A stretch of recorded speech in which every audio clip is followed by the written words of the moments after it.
Alrighty, so what you guys had saw from those iPhone clips were pretty much me picking up this pair of Jordan 1s from Sneakers and Stuff. Shout out to them. So I've been pretty lucky with them throughout the year as far as sneaker raffles goes, and this one is no different. I would have brought the camera along with me, but it was so cold out, and we didn't really do much other than pick these up and go out for brunch, and then after that just booked it straight home. So I figured I'd go over the sneakers really quickly. I know they're all over YouTube already just because the release dates are all sort of weird, but here we go.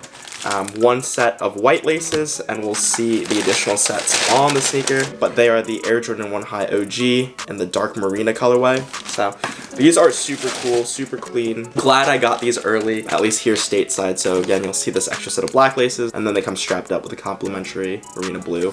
So inside the box is just those extra laces, the sneakers, and then the ordinary box paper. Just to clear all the bases here, Air Jordan 1 High Retro OG, dark Marina blue, black, and white colorway. The first thing that I found interesting on these was one, the release date. So the release date had been pushed back on these multiple times.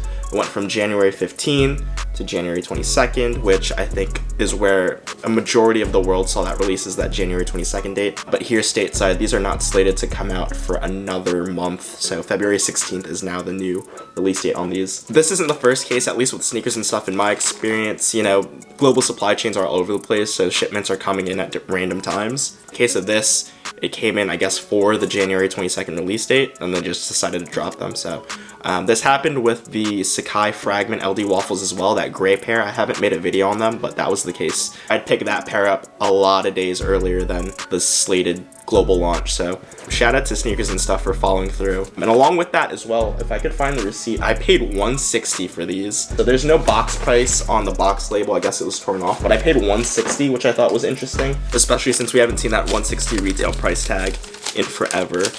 And then with tax, it came out to $173. So retail, I think that was interesting as well. All of these raffle entries that I enter here and there, the prices are always sort of varied or arranged or different, but in this case, I mean, I guess they followed through with it. So again, shout out Sneakers and Stuff. But yeah, like I mentioned, you guys have probably seen this sneaker all over. There's not a lot to talk about. It's really just a 2 color palette sneaker, Air Jordan 1 all over leather. It's that standard smooth grain leather. It's definitely a step up from things like the Shadow 2.0s, which the quality is horrendous on those, as well as the prototypes. There's no tumbled leather to it. It's really just a full straight medium green leather, which is nice. A lot of people compare these to the Royals just because of that blue color, which you could definitely see, but these in itself have a whole different color blocking. These are a lot like the Pollens or the Pine Greens in the way that they're color blocked, you know, at the toe, up the eye stay, and at the ankle and heel collars. It's like those solid colors and then contrasted by black. And then you get your white midsole. That's like the only hint of contrast that you get, as well as the white Nike Air on that blue tab.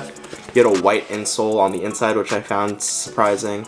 The Nike Air stamp in that blue.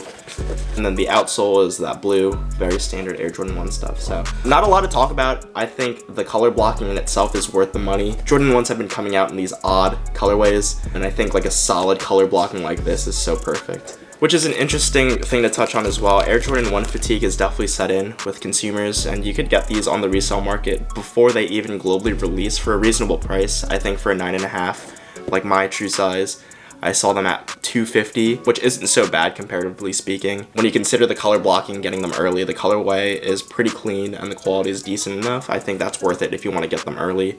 Otherwise, I'm sure there are going to be a bunch of pairs of these floating around come the release date in February. As for myself, I'm definitely going to keep them. I just don't know if I'm going to sell them sort of immediately. By no means am I a reseller, but you know how it goes in the resale market. If you're able to get your hands on things early, that might be peak price, who really knows. That $250 that I mentioned could go down and will go down as more and more people get their pairs in. So I don't know if this is a good time to let go of them. I just don't know if I'm going to be able to secure a pair come February 16th. So I'm on the fence. So apologies in advance if there's no on-foot clips here, because I'm still sort of torn as to whether I'm going to move these and hope that I get a pair in the future, or if I'm just going to straight up rock them.